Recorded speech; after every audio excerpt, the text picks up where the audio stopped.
ou Brodowski, no interior de São Paulo. Estamos a 30 km de Ribeirão Preto e mais ou menos 337 quilômetros da capital paulista, São Paulo. O que eu venho fazer aqui? Conhecer o Museu Casa de Portinari. E tudo que a gente vai saber de uma história de um famoso pintor brasileiro e mundial, você vai ver na reportagem.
Acompanhe a segunda parte da reportagem especial sobre o Museu Casa de Portinari.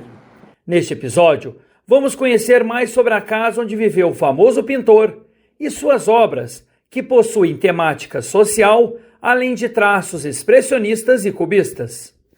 Então aqui é a sala principal, né, da casa. Essa sala no começo ela nem existia, que a casa era bem pequena, tinha só 5 cômodos e o banheiro que ficava fora da casa, né? Aí depois foi feito várias ampliações na casa e aqui a sala foi a última coisa que foi feita. Foi uma sala muito grande, né? Para assim, o pessoal fazer muitas festas aqui depois, a família se reunia, né? Mas no começo era bem pequena a casa. E aqui nessa sala é interessante, tem várias pinturas do Portinari, várias pinturas em afresco, né? Que o Portinari, até o pessoal pergunta, por que ele pinta as paredes? Os visitantes podem perguntar isso, por que o Portinari pinta as paredes? Para ficar bonito, né? E também porque ele estava estudando essa técnica chamada fresco, né? Porque ele aprendeu essa técnica, ficou encantado com essa técnica de pintura e ele começou a reproduzir em alguma parede. E onde ele escolheu? A casa da mãe. Então, para poder pintar. Porque o Portinari, ele morava no Rio de Janeiro e depois ele vinha aqui fazer a visita para a família, né? E aí ele fazia as pinturas nas paredes quando estava por aqui. Tá? Então aqui também a nossa pintura é muito importante para a gente também, é uma pintura que representa aqui o São Francisco, pregando. O modo da pintura é São Francisco pregando aos pássaros, né? Só que são os urubus, e aqui o Portinari representa a seca, né? Aquele olhar do Portinari faz aquela crítica social, né? Você olhar no santo, no São Francisco, tá vendo? É um santo assim meio como se estivesse com fome, né? E ele não coloca, por exemplo, não coloca a pombinha na mão do santo ali, né? Ele já escolhe o urubu, né? Ele representa a morte também no quadro, através daquela cabeça aqui do animal que está morrendo, né? De um boi aqui, de uma vaca que morreu. E ele faz essa representação da seca. Então a gente é bem interessante, a gente traz os visitantes aqui e a gente começa a questionar, a perguntar para ele, o que você acha que é aqui, né? O que você tem? Tem uma contradição, né? A gente tem aqui a questão dos urubus, tem a questão do cadáver, mas também tem uma palmeira, então tipo assim, ainda tem vida. Tem vida. Tem vida de um lado, mas tem a morte, tem a questão da... Tem a esperança, tem a esperança. Que está nascendo ali, né? Então é isso mesmo. E o interessante aqui na casa, porque algumas pinturas foram cobertas com tinta. Então, como é estudo do Portinari, então inclusive ele não gostou de algumas pinturas, cobriu, e algumas com as reformas foi sendo cobertas também. Essa daqui, ó, o Sagrado Coração de Jesus, ela foi coberta pelo Portinari. O pessoal fala assim que ele não gostou do resultado aqui da pintura. E ele mesmo cobriu, passou uma tinta aqui por cima e cobriu a pintura ficou perdida por um tempo. Quando foi inaugurar um museu, eles encontraram essa pintura. Tá? Aproveitando que a gente está aqui perto, ó, aqui mais um pintor convidado pelo Portinari, Paulo Rossi Osier. Ele foi um amigo do Portinari que ajudou ali na execução da pintura da igreja da Pampulha, em Belo Horizonte, que na plaquinha explica bem certinho aqui, ó. E E aí ele foi convidado pelo Portinari a fazer uma pintura na casa também. Então o Portinari ensinou para ele como é que fazia o afresco, e aí o Portinari convidou ele e faz essa pintura aqui, de Jesus e os apóstolos. E agora, voltando aqui no cantinho aqui, ó, nesse canto esquerdo nosso aqui, ó, tem uma pintura quebrada também ali, e você pode ver que ela está desgastada, né? Não está sem cor, porque também ela estava coberta com tinta. Aqui existia uma porta, a família Portinari foi fazer uma dessas ampliações da casa, quebrou a pintura do Portinari, e aí, o que eles vão fazer agora, hein? Cobriram. Nossa, agora quebramos a pintura do Portinari, o que ele vai fazer? Cobriu com tinta. Ah, entendi. A pintura ficou perdida por mais de 40 anos. Ela foi descoberta em 2013 ou 2014. O museu virou museu em 1970, né? A gente não sabe quando foi feito corretamente essa reforma, mas ficou aí por muito tempo. Em 2013 ou 2014 foi feito um restauro e foi descoberta a pintura. Aqui nessa parede é interessante também, cada cantinho tem uma história, né? Aqui, a história que tem nessa parede aqui, tá vendo? São 3 pinturas. 2 pinturas o Portinari deu o nome de mulata, a gente não sabe quem que ele representou, mas são 2 pinturas com o nome de mulata. E aquela última pintura lá no cantinho lá é uma avó do Portinari, a nona de Jardinópolis, é a mãe da mãe. Qual que é a história dessa parede aqui? Essas 3 pinturas não estavam nessa parede, elas estavam em outra parede do museu. O Portinari, quando ele fez a pintura, a casa não era tão grande, né? Era pequena, e depois a casa cresceu e o lugar ficou um lugar muito ruim assim para fazer a exposição, né? Então o pessoal decidiu cortar a parede. Você pode até olhar aqui, dá pra gente ver o sinal aqui, né? Tá vendo? Ó, do encaixe, né? Cortou a parede e depois veio com as pinturas encaixadas bem aqui, ó. Então eles montaram do jeito que ficava interessante aqui pro museu e aí fechou e deixou essa moldura um pouco diferenciada para um visitante, de repente bate o olho aqui e fala, tem uma coisa errada aqui, né? As outras não tem essa moldura. Aí eles perguntam, ou lê naquele cantinho ali, eles vão descobrir qual foi a história, né? Que teve essa remoção aí de murais. E era fácil para fazer essa remoção? De trazer de um para o outro? Às vezes podia perder um pouco da característica da pintura? Então, é uma pergunta que o pessoal pergunta muito, né? Porque na parede pode quebrar e esfarelar tudo, né? É isso que eu pensei. Olha, é uma pergunta até um pouco técnica. Eu não saberia te responder porque teria que conversar com a pessoa, com o restaurador, né? Mas eu acredito, assim, pelo que já ouvi falar, né? O pessoal tem que fazer toda uma estrutura por trás da pintura, ali, com ferro, cimento e tal. Aí corta, né? Com todo cuidado e consegue trazer, né? E isso foi feito há muitos anos atrás, faz um bom tempo já, né? Então, a fotografia aqui, ó, essa fotografia também é muito importante pra gente porque ela conta um pouquinho de como que essa casa cresceu, porque a gente fala assim, essa casa cresceu com o tempo e tal, e o pessoal às vezes, como se ela cresceu, né? Aqui mostra um pouquinho, tá vendo? Aí essa pessoa sentada na cadeira com o menino no colo é o Portinari, né? O menino no colo é o filho dele, o João Cândido Portinari. O João Cândido nasceu em 1939 e hoje ele tem 86 anos de idade. Ele mora no Rio de Janeiro. O pessoal pergunta muito para onde o filho do Portinari mora? Mora no Rio de Janeiro. Essa mulher lá atrás, do cabelo preto, é a esposa do Portinari, Maria Vitória. E o menininho com a bola na mão é o Oswaldo, que fala assim que é o último que nasceu, que não está na fotografia, né? E o lugar da casa vocês conhecem, sabe onde que é, né? Ali, tá vendo? E aí, tá vendo? A gente chega aqui, às vezes a gente vai brincando com a pessoa ali, falando dos familiares, e eles não percebem que aqui é ali. A gente fala assim, a gente fala assim, lá na casa da avó, eu falo assim, olha a pintura. Aí olha a pintura, nossa, é aqui. Aí, tá vendo? Então, o pessoal tá vendo, né, Araújo? A foto daqui parece naquela pintura aqui ao lado. Que interessante, né? E a gente toca no chão, pela pintura a gente consegue identificar como que a casa era, tá vendo? O período do tempo ela foi assim, tá? Muito importante que a gente fala que a alma da casa, a cozinha típica, ó, inclusive você tá falando da italiana, ó, ali tem uma receita com a tradicional polenta italiana, com a fotografia do Armando, do Portinari, a irmã Julieta, e a receita que eles faziam na época, né? E aí o pessoal vem aí tirar foto, e alguns acho que tentam reproduzir essa polenta aí italiana. Vamos ter que tentar, né? Pra ver se é boa. E aí então, aqui tem o fogão a lenha, e o interessante da cozinha é que todos os objetos da cozinha são originais da família, isso que é um fato interessante. tudo que tem aqui na casa realmente pertenceu à família Portinari. A gente não aceita, não pode aceitar, né, doação de objetos que não foram. E também nem pode ser tocado à mão. Isso, a gente pede e orienta os visitantes, né, para a conservação do acervo do museu, não tocar nos objetos, não tocar. Mas tá aqui na cozinha tem uma coisa que pode pôr a mão. Sim, o café? Tá. O café. Que é característica da região, né? Isso, o café, isso. Aqui é região de muita produção de café. Então é a região de Ribeirão Preto aqui, né? Inclusive a família Portinari veio da Itália trabalhar no café aqui. Eles trabalham na fazenda de café, produzir café. Então aqui a gente orienta, né?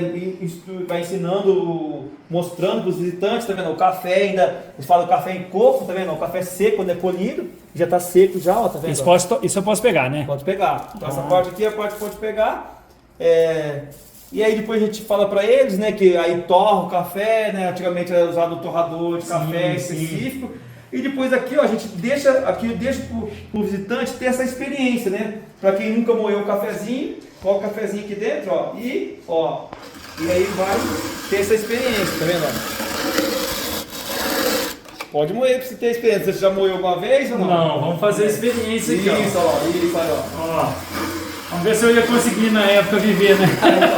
Na época era só assim, viu? O pessoal plantava o café, torrava e moía o café. Todo mundo praticamente tinha um moedorzinho, né? Inclusive o do Portinari que é lá, ó. Esse aí esse a gente não pode moer. Nesse daí. Mas esse daqui a gente comprou e deixa aqui para o pessoal ter essa experiência, tá vendo? E um detalhe da cozinha também que tem um objeto que dá uma destoada, né? Pelo estilo dele. É uma cafeteira elétrica, tá vendo? É uma cafeteira elétrica italiana. O Portinari foi fazer uma viagem dele para a Itália e trouxe essa cafeteira elétrica. Até tem as informações ali embaixo, que a gente de repente o visitante também gosta de ler. E trouxe essa cafeteira de presente para a família, né? Mas o comum mesmo era fazer ali no coadorzinho de pano tradicional, né? Esse que era o comum da época. Pessoal, então, essas cadeiras é um fato bem interessante, porque o pai do Portinari, além de músico, é artesão também. Então, primeiro ele veio aqui para o Brasil, né, trabalhar no café. Mas ele já trouxe a família ou não na época? Na época veio os avós, o Portinari, né, junto com os pais. Os pais eram criança ainda. Aí se conheceram na fazenda. E a mãe do Portinari casou com 13 anos e o pai com 18. Eles se conheceram e casaram bem jovens, né? E o pai do Portinari, primeiro ele montou a mercearia, depois essa mercearia não deu certo, aí ele montou uma fabriquinha de fazer cadeira aqui. E aí ele fazia essas cadeiras aqui para vender na cidade, tá vendo? Então a gente deixa aqui. E aí essa daqui é feita também com esse intuito, né? A gente poder ver como que é, tá vendo? Ó, como que foi feito esse trabalho da palha aqui. No caso, na época, eu usava taboa, né? E a gente também deixa para as pessoas que são deficientes visuais também, para ele poder ter o contato aqui, né? Um objeto de acessibilidade. Tá vendo? Isso também eu achei interessante, Araújo. Todo lugar que a gente está visitando, você tem aqui e também tem para uma pessoa deficiente, para fazer essa inclusão, né? Que o museu traz para todo mundo que quer conhecer. Isso, para a gente tentar eliminar essas barreiras que existem, né? Às vezes uma pessoa que não consegue enxergar, devido a cega ou ter uma baixa visão, ela consegue vir no museu e fazer uma visita também e consegue aproveitar também os objetos que tem aqui. E depois a gente também consegue aproveitar desses grandes objetos, a gente consegue também tocar aqui, né? E a gente consegue também aproveitar fazer uma visita mais assim, com mais detalhes, né? Tudo que é reproduzido nesta mesa, você faz aqui. Também, né? E esse daqui também é para um deficiente. Deficiente visual também, que é uma réplica aqui do vaso, né? Então aí também ele coloca Aí isso ele pode tocar ao contrário desses outros objetos. Os objetos a gente pede para não tocar, para a melhor conservação do museu, né?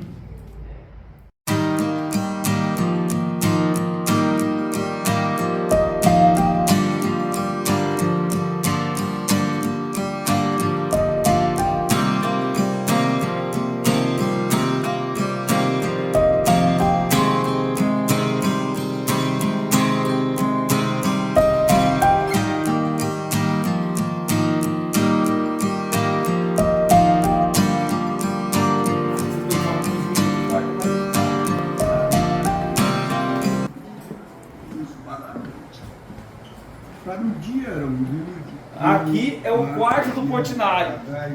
Então aqui, né, a gente recebe os visitantes, as excursões, a gente recebe muitas crianças que vêm visitar o museu, né, e também os visitantes que vêm também no dia a dia, né, que são as pessoas que a gente chama os espontâneos, né, visitante espontâneo, e tem as visitas agendadas também, né?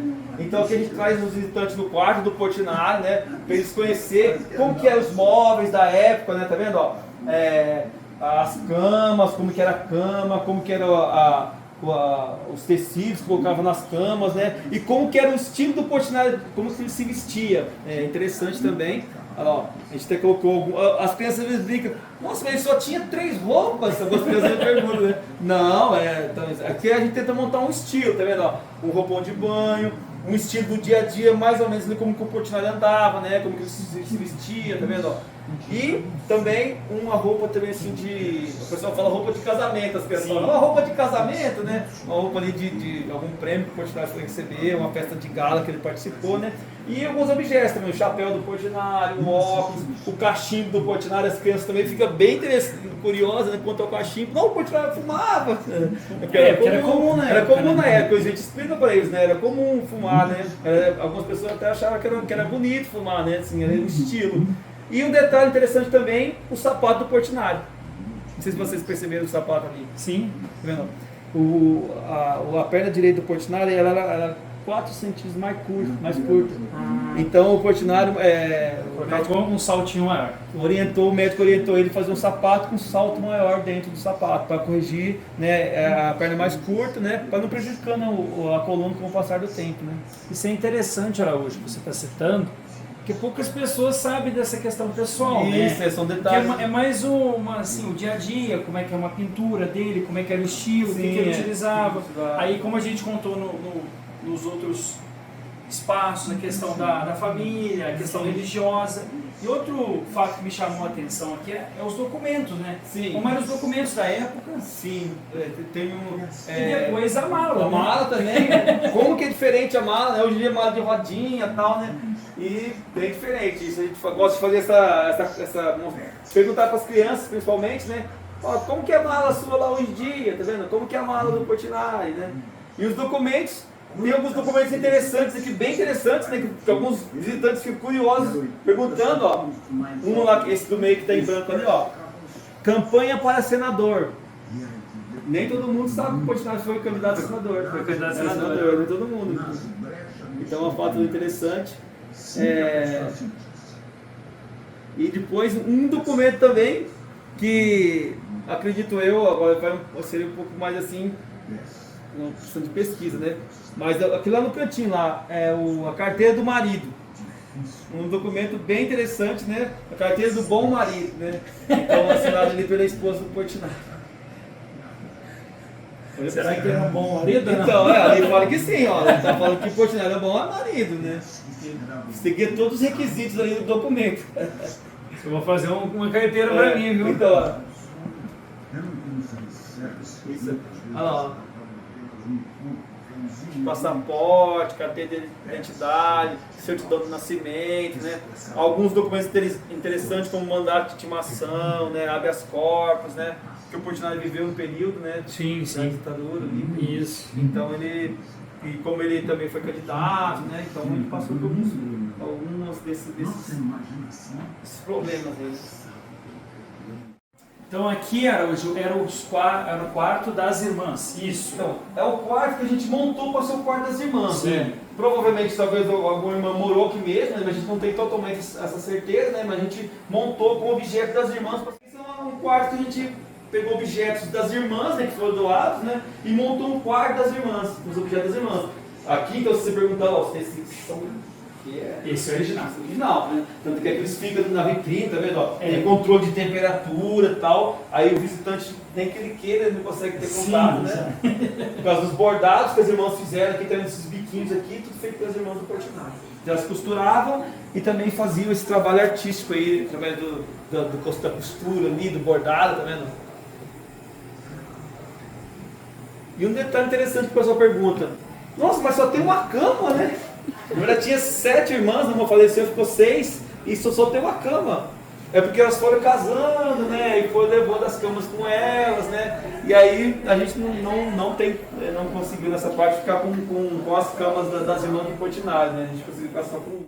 E essa fotografia aqui de 1908 foi tirada aqui no período, né, em que a família Portinari mudou aqui para essa casa. Então a casa iniciou em 1908. Então aqui mostra, tá vendo, o Portinari aqui no cantinho, tá vendo?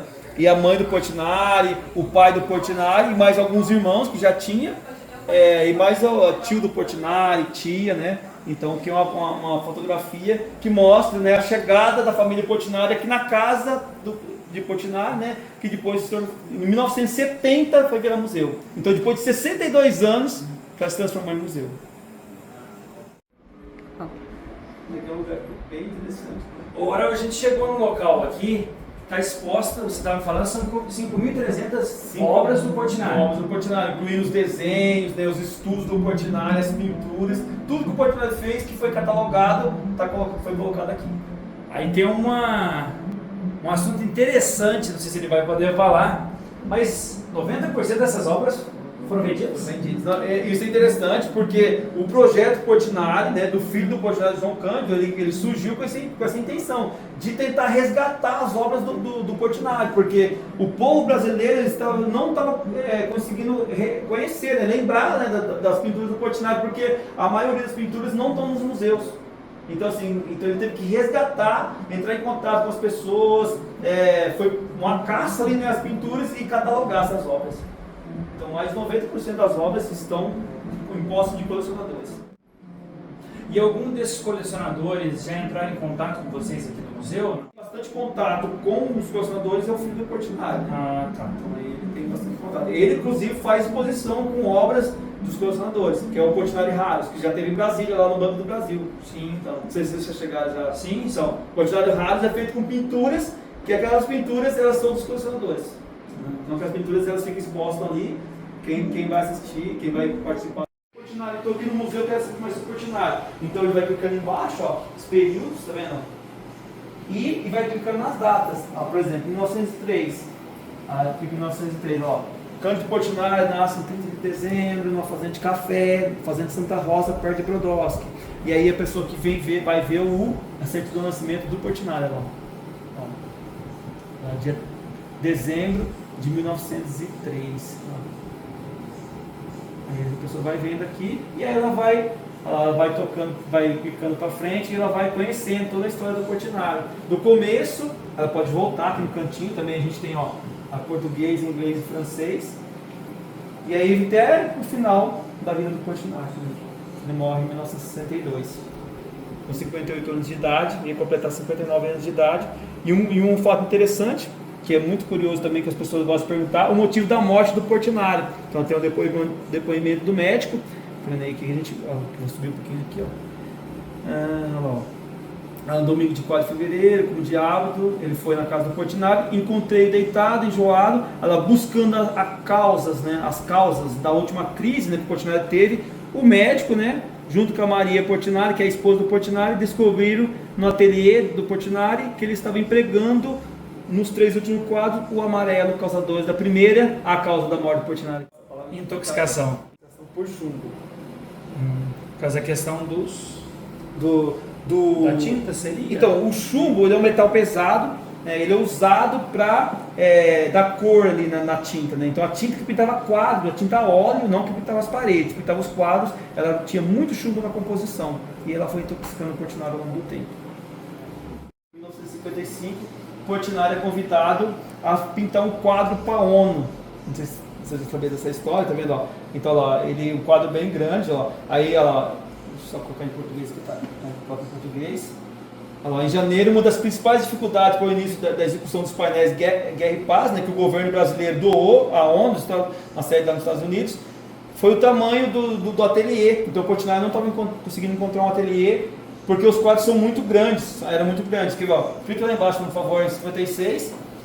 Aqui vai aparecer, ó, as pessoas perto do quadro. Então, antes do quadro seguir para a ONU nos Estados Unidos, eles fizeram uma exposição no Rio de Janeiro, em 56.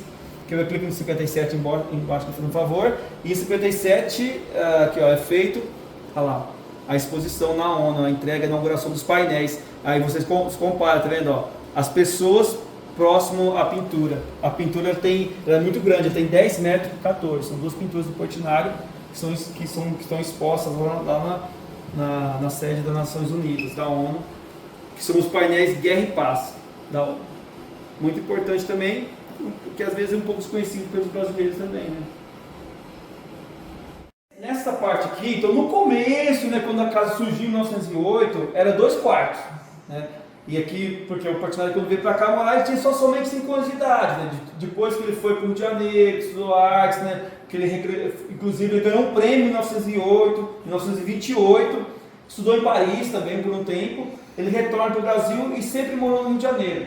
Então, e aí o Portinari, quando vinha visitar a família, ele ficava sempre pintando. O Portinari sempre trabalhando demais, sempre trabalhando muito com pintura. Então ele vinha aqui visitar a família e tinha um ateliê dele. No início o ateliê era na cozinha, depois com as ampliações da casa, ele montou o ateliê dele aqui, né, onde era 2 quartos. Então ele abriu essa parede aqui, né, fez ali uma janela, que ele gostava de receber a luz, né, do sol, abrir as janelas aqui para entrar o ar, entrar a luz. E aqui ele ampliou, tirou a parede e fez o ateliê dele. Então aqui, o que tem interessante aqui no ateliê do Portinari? Tem ferramentas de trabalho do Portinari, porque o Portinari junto com o pai também, o pai era artesão, e o Portinari também, ele cortava madeira para fazer as telas, esticava o tecido, então ele usava essas ferramentas. E tem ferramentas de trabalho do Portinari, vários objetos aqui, tá vendo? Pincéis, as tintas, né, tinta a óleo que o Portinari usava, né, para fazer os seus quadros. Então alguns objetos, algumas ferramentas de trabalho do Portinari. Aqui à esquerda também, ó, tem essa tela que foi aqui uma obra inacabada do Portinari. Ele iniciou essa tela aqui, construiu a tela, né, e depois iniciou um trabalho, um desenho que começou a fazer uma mão ali, né, e aí não conseguiu terminar esse quadro devido à morte do Portinari, né, pela intoxicação das tintas. E aí também a gente tem cavaletes, né, que o Portinari usava para colocar os quadros. Então aqui é onde ele fazia toda a criação. Fazia a criação, só que um detalhe interessante é que o Portinari, além desse ateliê aqui, né, ele tinha um ateliê no Rio de Janeiro, que era onde ele morava. Então sim, aqui é como se fosse um ateliê assim, de viagem do Portinari, de passeio, que ele visitar a família e fazer os quadros dele aqui. Mas, então ele fez muito quadros aqui em Brodowski. A gente fez um levantamento, são 450 obras feitas em Brodowski, né, das 3.500, 450 obras foram feitas aqui em Brodowski. Mas a maioria dos quadros foi feito lá. E antes de encerrar, né, eu vou mostrar para vocês esse cantinho aqui, ó, com uma mesa de trabalho do Portinari e 2 pinturas muito bonitas também. Aqui, ó, essa aqui, ó, é a Fuga para o Egito, executada pelo Portinari, feita naquela técnica do afresco. Aqui ele representa Maria, Jesus e José fugindo, né, para o Egito, uma passagem bíblica. Relembrando, né, aquela cena que o Portinari, principalmente aqui na casa, ele fez muitas pinturas com esse tema sacro, um tema religioso, né? E ele, mais uma vez, ele convida uma pessoa na casa, chamada Juanita Blanc, para executar uma pintura aqui na parede. Então ele ensinava os amigos, né, a fazer essa técnica do afresco, e ele convidou que a Juanita Blanc, e ela fez essa pintura de São João Batista.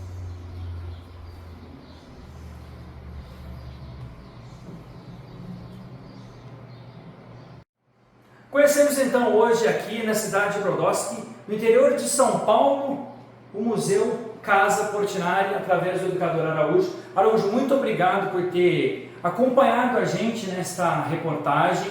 Queria que você deixasse aqui as redes sociais do museu, quem quiser convidar, convide agora o pessoal aí. Nós que estamos agora no mês de julho, mês de férias, conhecer aqui o museu. Isso, eu agradeço demais vocês por essa visita, tá? O museu ele é aberto durante toda a semana, somente segunda-feira que não. Então de terça a domingo o museu está aberto, das 9 às 18 horas, tá? E no período de julho aí a gente tem a programação de férias, bastante coisa para as crianças, brinquedos, oficina para as crianças que estão vindo aqui até o museu e brincar, se divertir, né? Porque o Portinari brincava muito nessa praça que tem aqui em frente e também pintou várias pinturas representando as brincadeiras também. Siga o museu também nas redes sociais, que a gente está sempre colocando coisa lá, reportagens, documentários, mini documentários, algumas coisas sobre o acervo, tudo nas redes sociais também, tá? Araújo, muito obrigado pela atenção, a todos uma excelente semana, até a próxima sexta-feira e fiquem em paz.